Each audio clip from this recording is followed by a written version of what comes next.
Thierry, quand on échange avec les dirigeants aujourd'hui, on parle souvent de stratégie, de croissance, d'investissement, mais il y a aussi des transformations plus structurelles qui viennent impacter l'organisation du quotidien. Je pense notamment à la généralisation de la facturation électronique, vaste sujet. Qu'est-ce que cela change concrètement pour un dirigeant ?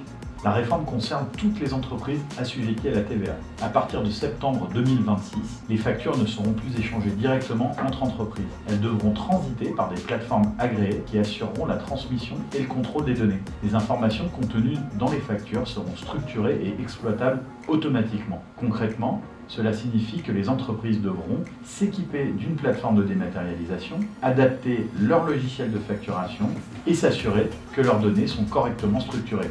Mais au fond, ce n'est pas seulement un changement de format, c'est une transformation des flux d'informations dans l'entreprise.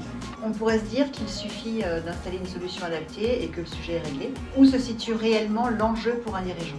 Installer un outil technique est finalement la partie la plus simple. Le véritable enjeu est d'intégrer la réforme dans l'organisation de l'entreprise et de son écosystème afin d'être en capacité de communiquer avec tous les acteurs essentiels de la vie de l'entreprise, le cabinet comptable étant un excellent exemple.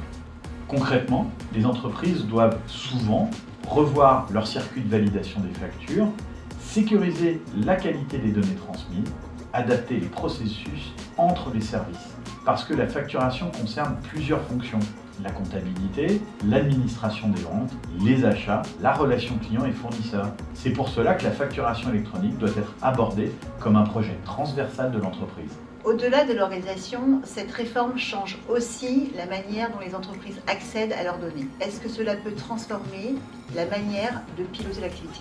Bien sûr, Audrey, parce que la facturation électronique produit des données financières beaucoup plus structurées. Cela permet d'avoir une vision plus rapide et plus fiable de l'activité.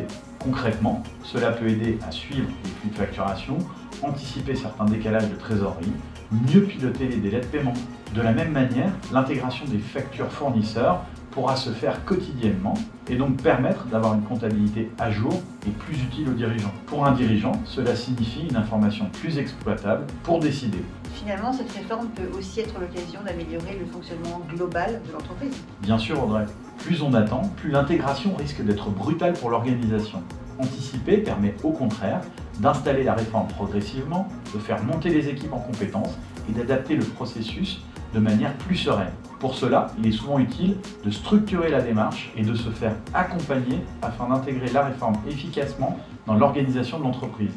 Et c'est aussi l'occasion d'aller plus loin.